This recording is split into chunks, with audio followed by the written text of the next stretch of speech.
L'info du Grand Lille en continu. Adrien Lanois. L'info en direct sur Grand Lille TV. Bon réveil à toutes et à tous. Bon appétit également si vous prenez votre petit déjeuner avec nous. 7h30 en ce mercredi 5 octobre. Tout est en place. Voici le journal de la rédaction. Les prévisions météo tout d'abord avec le radar des pluies. Est presque inutile juste pour vous annoncer que c'est une belle journée qui s'annonce. Pas un nuage à l'horizon, mais tout de même un peu de vent en d'est qui pourrait donc accentuer l'impression de fraîcheur. Du soleil, du ciel bleu, mais à peine 16 ou 17 degrés de prévu pour aujourd'hui. Dans l'ensemble quand même une belle impression en général. Et on en reparle bien sûr avec les prévisions complètes de Clotilde Leguévac après ce journal. L'infotrafic également en direct, en temps réel surtout avec, vous voyez, les ralentissements. Ce matin à 7h30, du monde bien sûr sur la 25, la RN 41, la 1 et la 23 vers Lille. Sur la 22 également depuis la frontière belge. Bref, les ralentissements habituels en ce mercredi matin. Soyez prudents et patients au volant. L'actualité du jour, c'est aussi le plan de sauvetage de l'usine Alstom de Belfort annoncé hier par le gouvernement. Au total, près de 70 millions d'euros vont être investis sur le site via plusieurs commandes de TGV et de locomotives. Près de Valenciennes, dans la région à Petite-Forêt, l'usine Alstom comprend plus de 1200 en salariés. C'est l'un des plus grands sites industriels en France. Mais des mesures de chômage partiel y ont été décidées jusqu'en 2018, faute d'activité suffisante. Alors si les syndicats locaux affichent bien sûr leur soutien à l'usine de Belfort, ils ne s'en montrent pas moins inquiets pour leur site. Ce plan de sauvetage ne les concerne pas et ne fait qu'éteindre un incendie local selon les syndicats.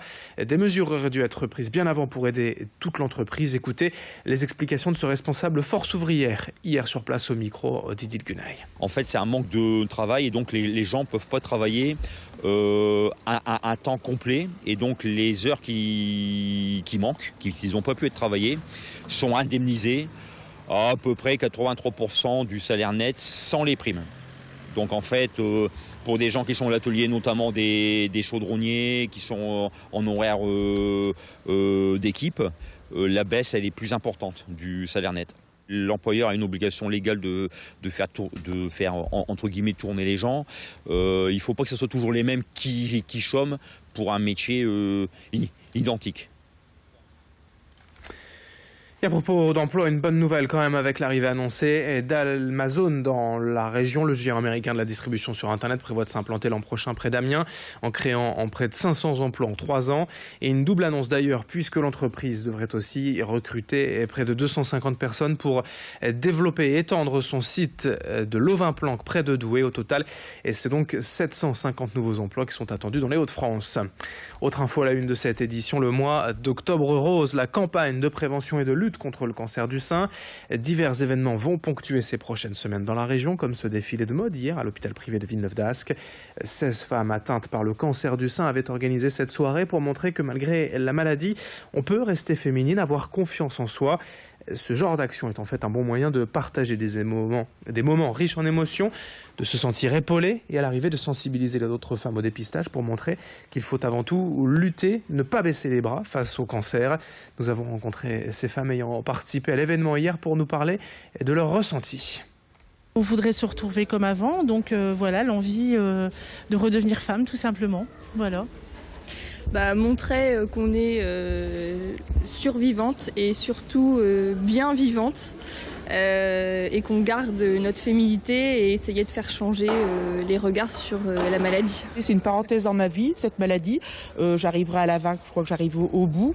Et pour moi, c'est important de faire voir à tout le monde que, en ayant passé par là, écoutez, on doit foncer, on doit rester féminine, balancer le reste et puis foncer et puis surtout vivre et rire et partager et communiquer. Là, j'ai fait des rencontres fabuleuses. Depuis lundi, Transpol a donc décidé d'annoncer à l'avance les contrôles de billets sur son réseau via son compte Twitter @transpol_actu et via directement des messages sonores dans les stations.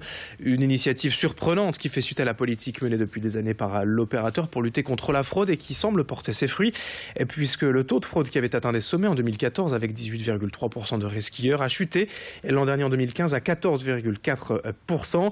Cette opération n'a lieu quand même que cette semaine, mais pourrait bien devenir permanente, tout de même selon le chef des unités de contrôle pour Transpol que nous avons joint par téléphone. L'objectif, c'est bien que ça se reproduise régulièrement. On n'a pas déterminé de cadence actuellement. On va essayer de mesurer un petit peu l'impact. Il ne faut surtout pas résumer l'action de lutte contre la fraude à l'action, entre parenthèses, répressive des contrôleurs qui consiste à verbaliser celui qui n'est pas en règle. Il faut vraiment inciter chacun à être en règle. C'est ça la finalité de la lutte contre la fraude. Et le fait d'annoncer les opérations de contrôle incite un certain nombre à voyager en règle. 7h35, l'info en direct, en bref, avec au chapitre judiciaire 10 ans de prison pour le meurtrier d'un jeune espoir du football lillois, Molami Bokoto, tué en décembre 2011 d'un coup de couteau par un ancien éducateur de Marc-en-Barœul pour une histoire de cannabis. Lundi, donc, le meurtrier a été condamné à 10 ans de prison par la cour d'assises de Douai. À Roubaix, le père de l'adolescent de 15 ans ayant chuté de 10 mètres d'une friche industrielle mercredi dernier, rue Mascara, en appelle aux autorités municipales pour la sécurisation du site afin d'éviter d'autres drames. Son fils, lui, était hier toujours hospitalisé entre la vie et la mort. Dans le reste de cette édition, tout autre chose, on s'intéresse aujourd'hui au déploiement de la fibre optique dans la métropole lilloise. Orange et SFR sont les deux opérateurs chargés du raccordement. Pour l'heure, 7 communes bénéficient de la fibre, dont Villeneuve-d'Ascq, où cette armoire a été inaugurée hier. Aujourd'hui, la MEL compte déjà 110 000 logements raccordés et sur plus de 500 000 habitations recensées. Orange va ainsi investir 3 milliards d'euros en 3 ans en France pour la fibre, avec une couverture à 100% de l'agglomération d'ici 2022. Pour les experts, l'arrivée de la fibre est une révolution digne de celle des lignes téléphoniques il y a 50 ans. Mais tout cela prend quand même du temps et nécessite des autorisations. Écoutez les explications au micro de Xavier Silly. Aujourd'hui, la fibre et le très haut débit est une des 3 raisons principales d'un déménagement pour les citoyens. C'est-à-dire que quand ils arrivent, ils ne demandent plus forcément où est l'école ou quelle est la durée des transports en commun, mais est-ce que j'ai le très haut débit ? Donc forcément, confrontés à cette exigence-là, les collectivités locales se retournent vers les opérateurs déployeurs pour effectivement leur faciliter le travail, et c'est tout le process que nous mettons en place. À la fin de ce journal, 7h37 en direct sur Grand Lille TV. Dans un instant, vos prévisions météo et l'infotrafic.